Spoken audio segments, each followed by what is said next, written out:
All right, fam. So I'm just like getting it in, right? I'm just about to start getting it in. All and right, fam. This is a good one here. I'm in a really good mood, and that always helps. You should always try to, like, keep your mood good, right? If you're going out, you got to do what you got to do. Keep your mood right. It's an important thing. It's an important component, right? So I feel good about this, right? And what we're going to talk about today is the bad boss, right? And I mean, these are like really bad bosses. These are like historically bad bosses. This isn't like,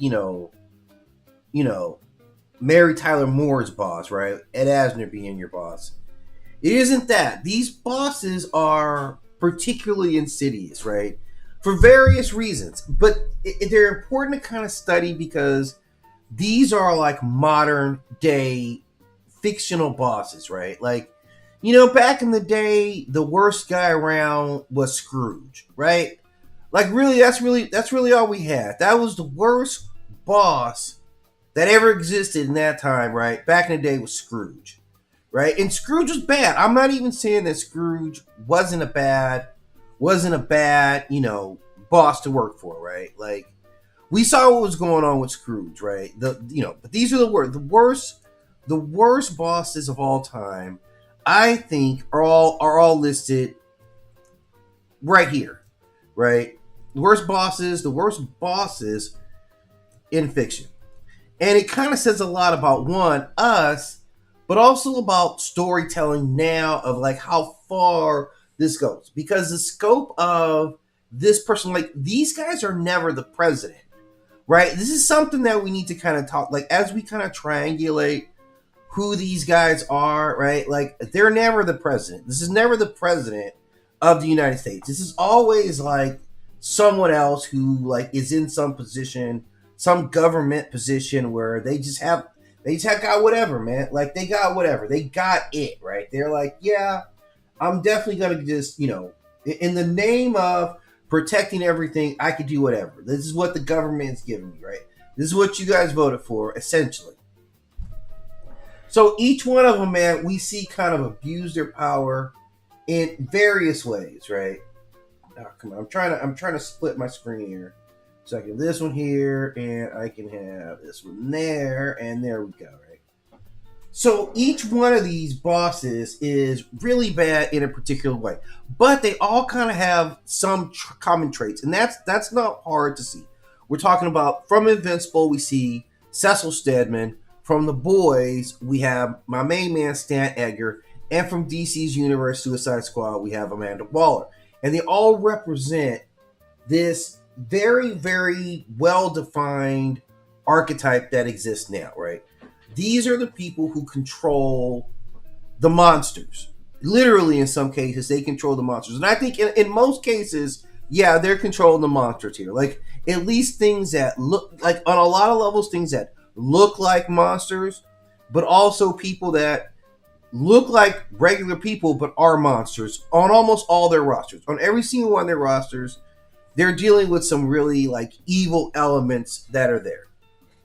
Now, they share this trait is that they control these monsters, but they themselves are never the strongest ones in the room. They're not the flashiest of ones at all, and they actually have no superpowers at all, right?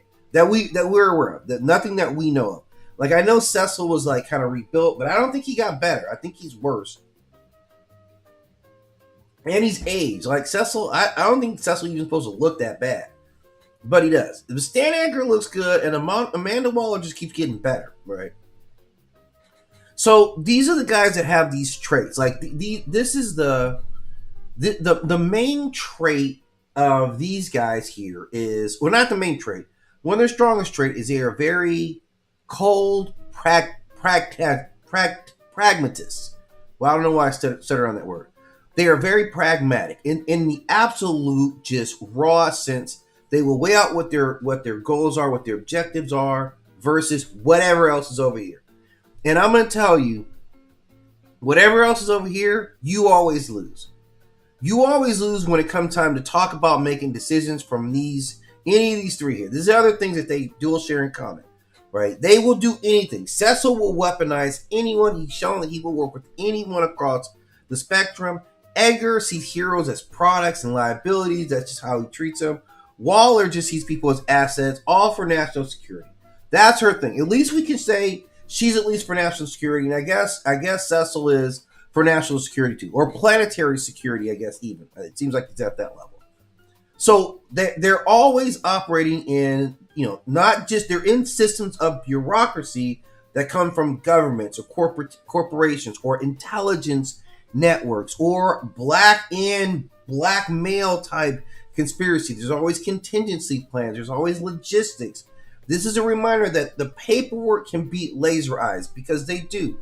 They are the corporate. They're the essence of the corporation of the bureaucracy that surrounds even the greatest of powers, and it consolidates all the resources really needed to contain them. Like sometimes it gets away from them, which is inevitable. Like, Omni-Man got dropped on us, and so they can never have anything that really contained him.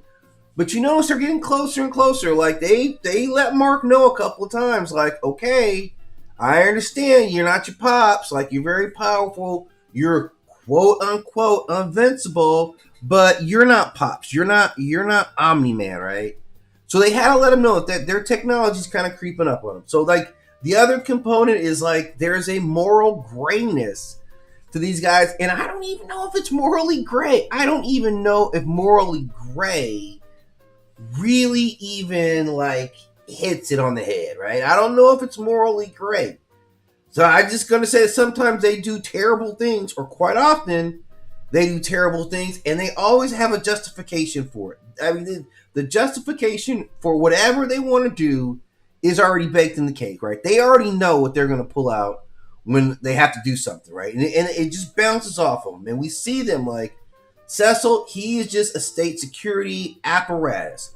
This is an intelligence state trying to keep order in impossible times.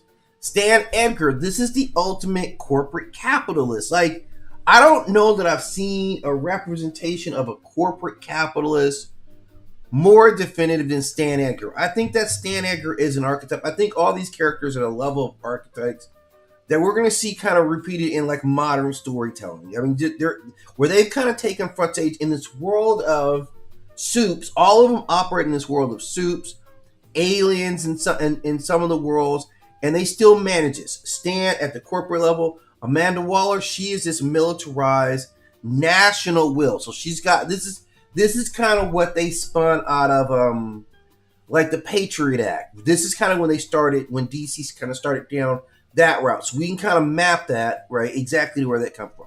So these guys matters because the soups kind of need them as the brain. I mean, I'm not gonna lie. Like what they bring to the storytelling is like the politics behind all of it, like the how things actually get mechanized, like the consequences, the paranoia. Like it kind of brings them back to reality.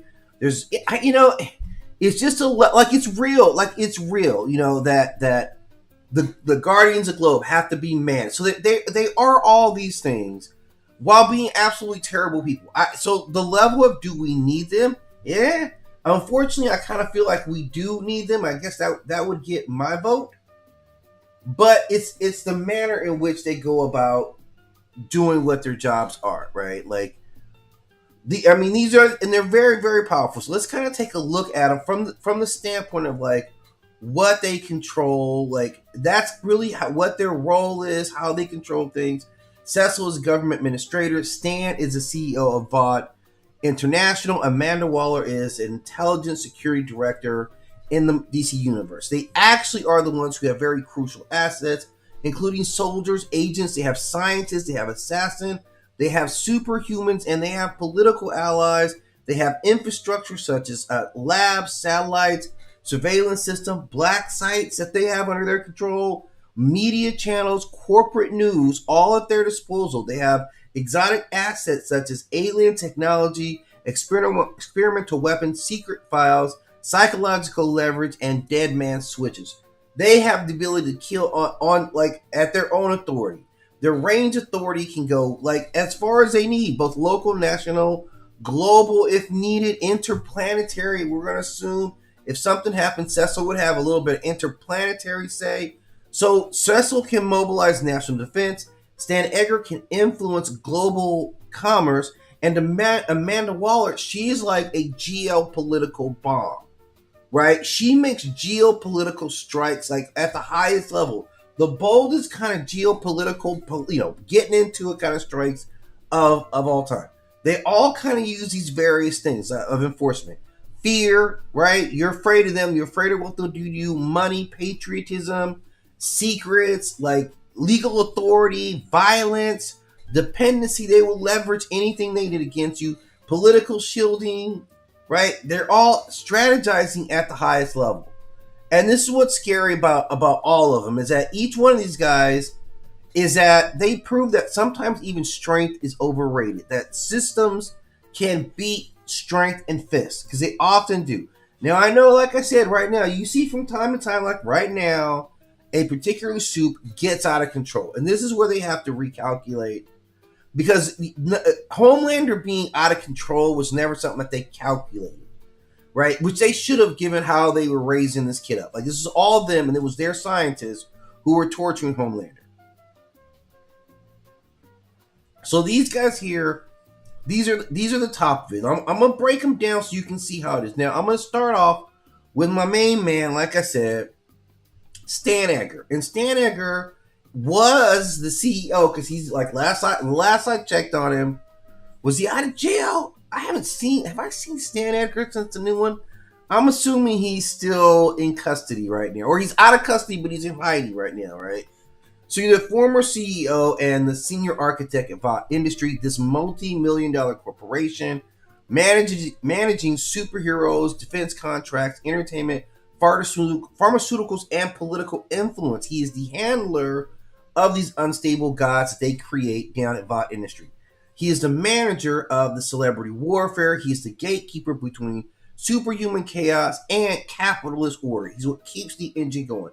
He doesn't lead the heroes, but he owns the machine that manufactures them. So his personal assets that he has, this is executive leadership teams. He has corporate legal armies. He has scientists and Compound V researchers at his disposal, or had. He had security forces, political lobbyists, public relations experts, and controlled soups. The 7 among others. So we see what he's working with here. His infrastructure assets for this man are absolutely insane. Like what he had at his disposal, man, should not be mocked, and it can't be. Okay, this guy had corporate offices. He had media production pipelines. He had pharmaceutical labs, intelligence files, brand management systems, crisis response teams, and government contract channels. Exotic things that no one else had. Compound V and all the data that went along with that. Secret behavioral patterns on soups. They were monitoring soups. Manufactured original origin myths. Market influence over national security. Like he was in.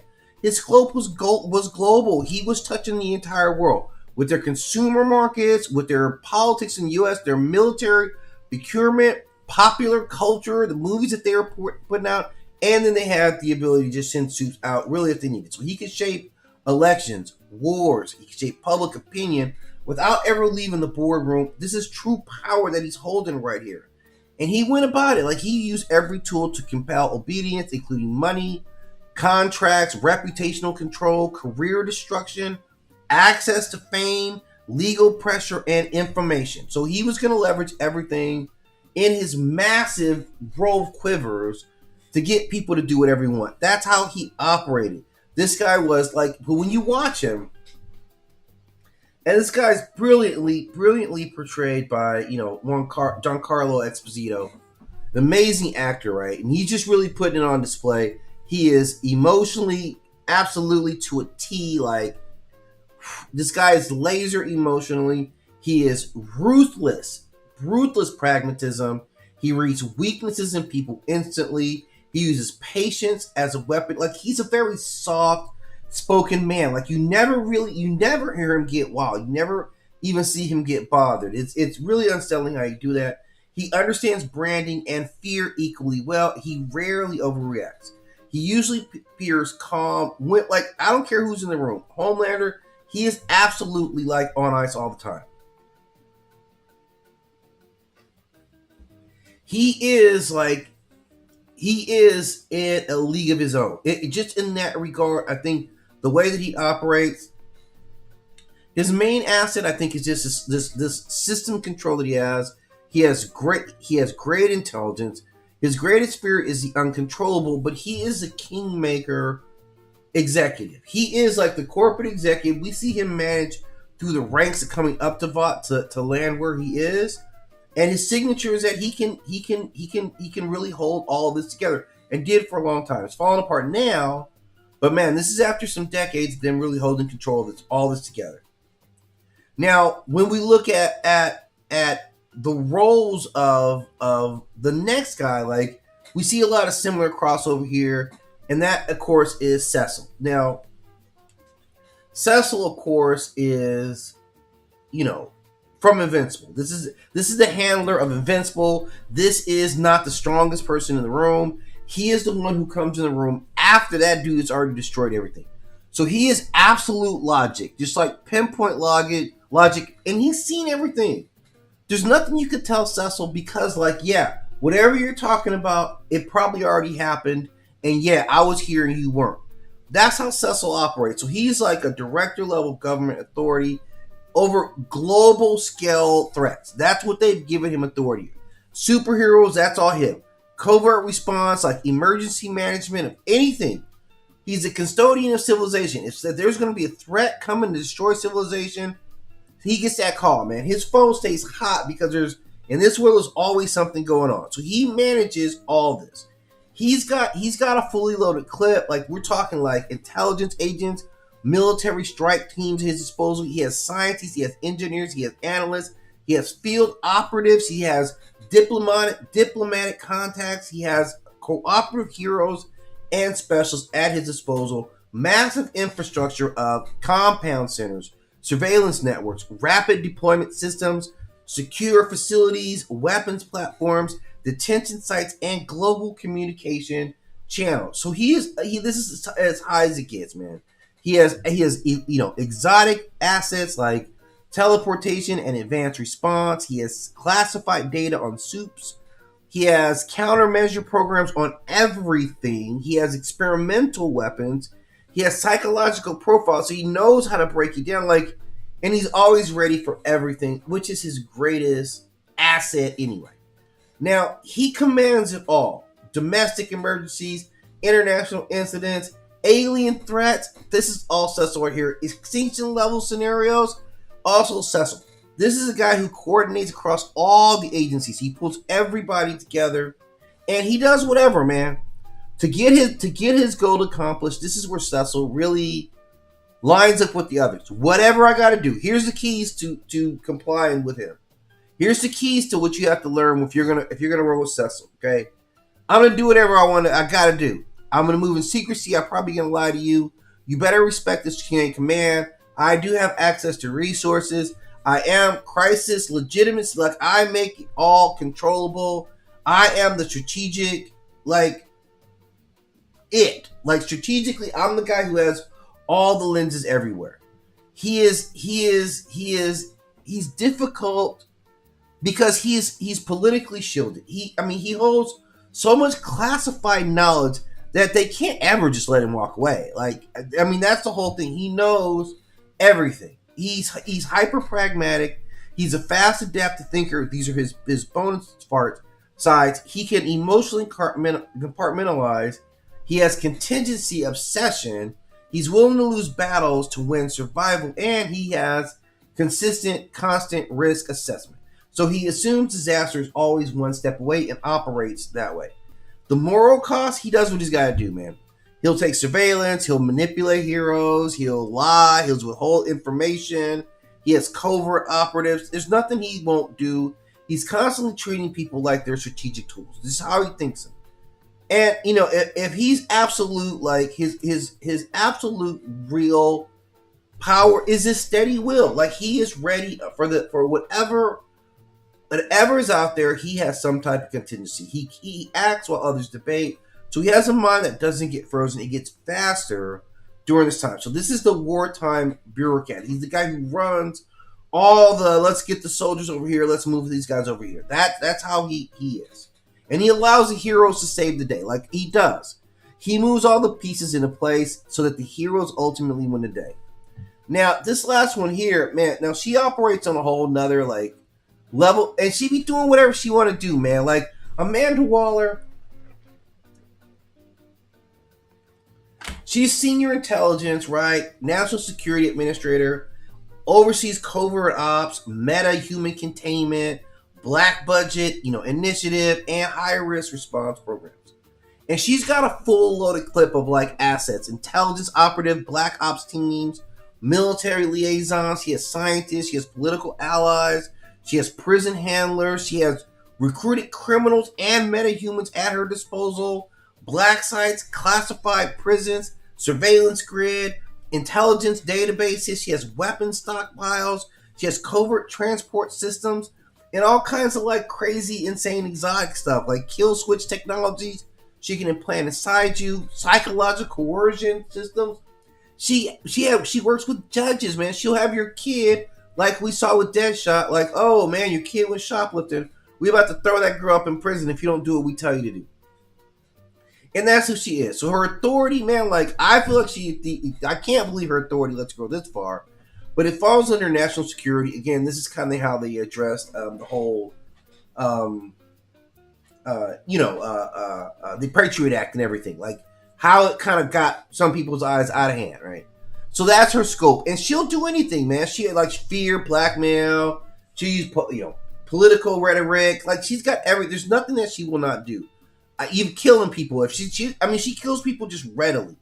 Has political shielding at the highest level, like she handles all the dirty work, so that all these other politicians can stay clean. That's really who she is. This is why she never gets it really bad. She's absolutely ruthless politically.